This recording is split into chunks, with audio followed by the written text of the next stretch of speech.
tryna say I'm only in the meeting. Got a cold with my dogs, can't get in between. I can give them life, no more energy. Amen. What's up, everybody? In this video, we're going to be breaking down the Orlando Magic and Boston Celtics series. And let me just kick this off by saying there's not as much to break down. The other videos, we got it below 20 minutes, and that's us being efficient. For this one, we'll see how long it takes, but there's not much to talk about. So I'll kick this thing off before I throw it to you, JJ. Basketball is a very simple game. You try and score more points than the other team. Boston is very, very good at scoring the ball. They're pretty good on defense, too. Very good on defense. Just people know more for their offense. Orlando, they also have a good defense. The issue is their offense is not that good. So to go head to head with one of the best offense, if not the best offense in the NBA, and asking them to score more points than them, even just once, much less 4 times in 7 games, do we give them any chance, really, JJ? Like, I hate saying, oh, this team has no chance of winning. We're still talking about 2 playoff teams. But, I mean, this is probably the most lopsided game or series that I can think of so far. As of this recording, there's no 1-8 games yet because we're still waiting on those. Yeah, you got to give the Magic probably one game where the Celtics just shoot horrendous from 3. Like, I'm talking like 9 of 50. Yeah. Because they did average 48 3-point attempts per game during the regular season. So a 9 of 50 is realistically here. Yeah. I mean, 3-point shots are always going to be the most volatile. If you live and die by the 3, even if you're good at it, you're going to have games sprinkled in here and there that just, for whatever reason, the shots aren't falling. And the Celtics, they live and die. If they're shooting 20% from 3, they're not going into that timeout saying, okay, guys, let's get in transition. Let's get our layups. Well, let's get our feet out from under us. Joe Mazzulla is going in there and saying, if you guys don't shoot a 3 on this next play, you're all cut by the morning. So, yeah, there's going to be one game. And for what it's worth, we're looking at the games earlier in the season. Orlando won 2 of the 3 games. One of them was April 9th, where the Celtics sat everybody. One of them, Tatum didn't play, but also Banchero and Franz didn't play. The Magic won by 4. In that game, the Celtics shot 8 of 33 from 3. It took that to get a 4-point win.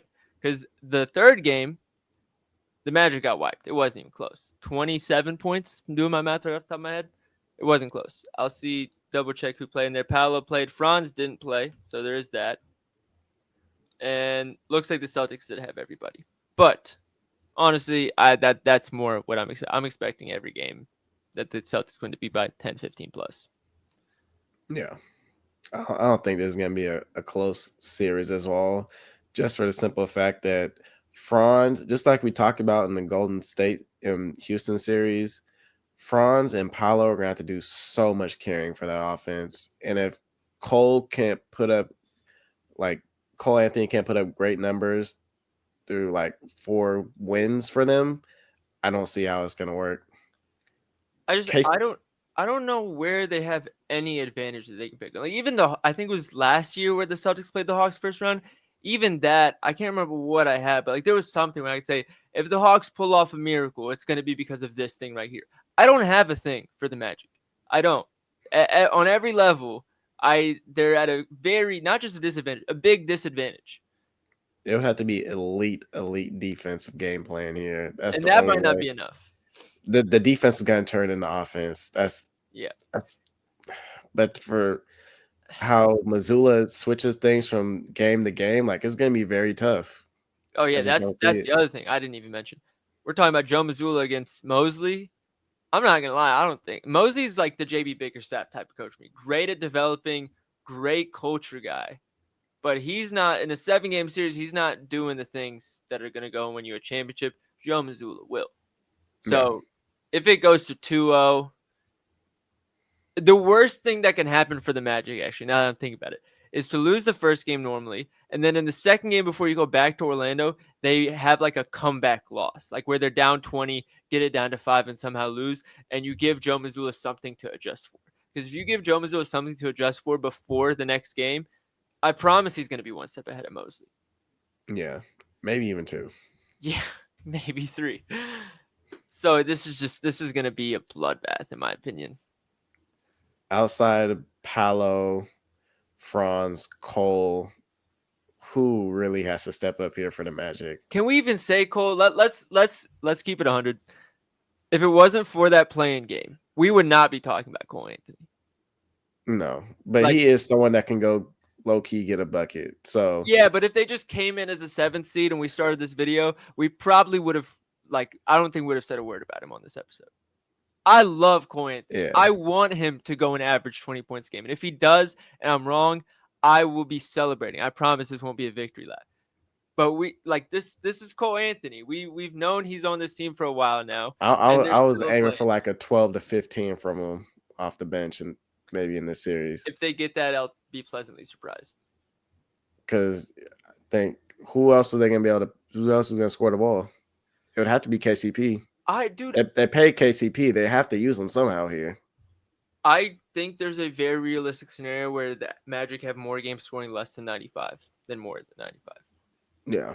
So we're talking, where is the scoring going to come from? If Paolo scores 28 and Franz scores 22, we're already at 50. We get a tenner from Anthony Black and Wendell Carter. We're already at 70. We're saying, oh, who has to score? The answer might just be nobody. Because here's the issue. Let's say they play good defense and they limit Boston to 100 points. Are we confident that they even get there offensively? Because the Boston defense is still better than the Mavericks defense. Or why do I keep saying Mavericks? Magic defense. Yeah. So it's just, they got to outdo them on both sides of the ball. And I don't see it happening. Yeah. So, I mean, when you look at these games, they look like they're both switch heavy going against Franz and Paolo. It looks like Magic doing something similar against the Celtics. When you look at the Celtics offense, what do you think is going to be like the point of attack to go against this Magic defense? I think it's going to be dependent on who they put on Tatum. I've seen some people say, oh, maybe they give Jonathan Isaacs more minutes and put him on Tatum. Because if it's not I was him, thinking that, but it's hard to put him on the court because he can't really shoot. Yeah. So how many minutes can he really get where he's really going to make a huge impact? Because obviously there's no Suggs. So then we're talking about a lineup of Corey Joseph, Franz, KCP, Banchero, and Wendell Carter. KCP's too small. Corey Joseph's probably too slow. I mean, I think most people want to say the easy answer is Paolo, but we know Paolo isn't that great of a defender. He's just athletic. Yeah. I guess they could do Paolo and just try and send help, but that's not really in their DNA defensively. So it'll another thing is forcing them out of their own comfort zone. What do we think we get out of Jaylen Brown, considering his knee issues? I don't know if it's going to be a huge problem because they're playing the Magic this series, but going further, it could be a big problem. I could see them leaning extra on Kristaps Porzingis, and then just kind of not saving Jaylen Brown because he's still going to play, but basically telling him, don't worry about this series. Just try and be healthy for the next one. Makes sense. Because, I mean, we're talking about Tatum. If they want to put size on Tatum, that means they're either putting Wendell on an island against Kristaps, which is suicide, or they're sending extra help to Tatum and leaving Kristaps open for 3, which is also suicide. They can just run the 2-man game all day. True. Yeah, because it looks like they did give Jaylen Brown some injections in his knee, which can be concerning going down the road. But yeah, I think there's enough on offense for the Celtics to just still do what they do. You got so many shooters to just take advantage of.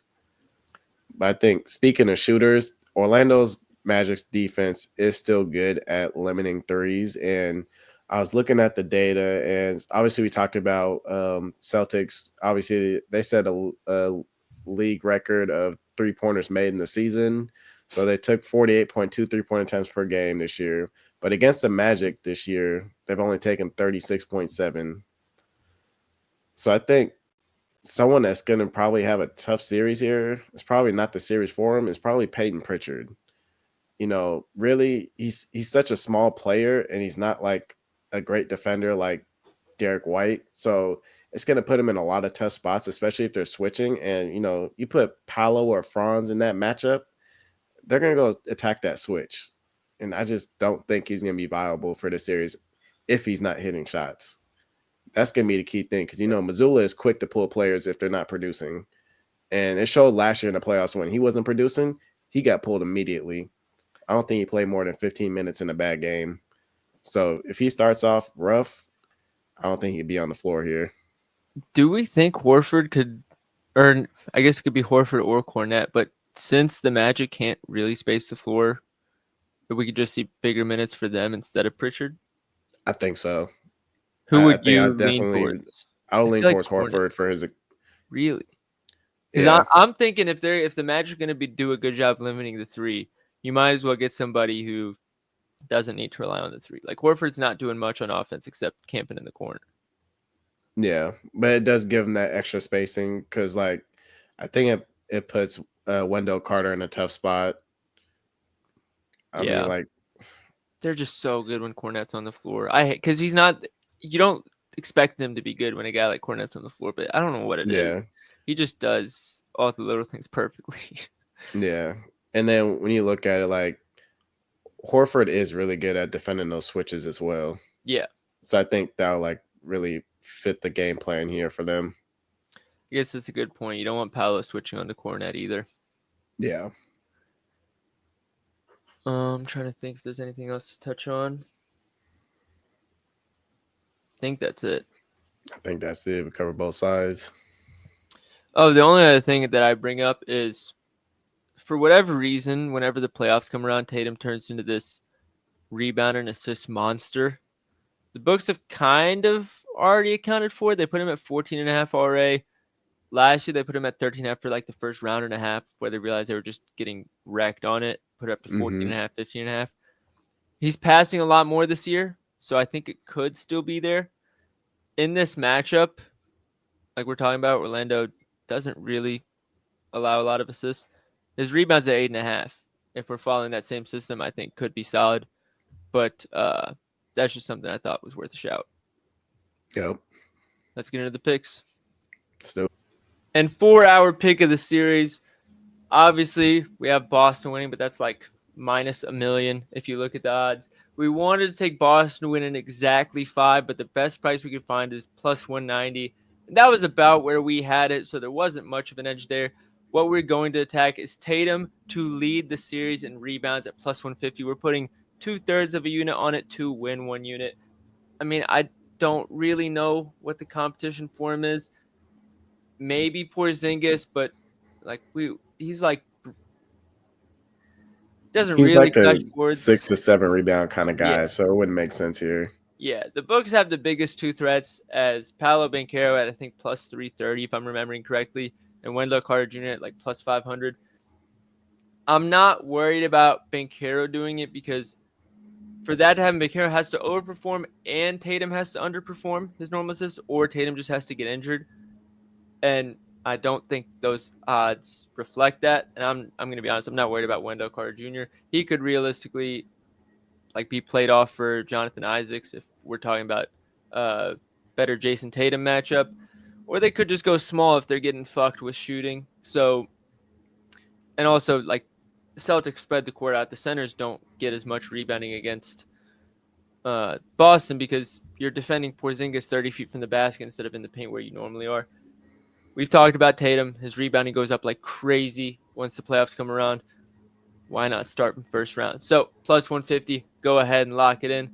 And let's make some money. Make sure you check out our other videos breaking down all the other playoff series, and make sure you like, subscribe. We got bets and futures in all of them. And yeah, let's make some money, and we'll see you guys soon.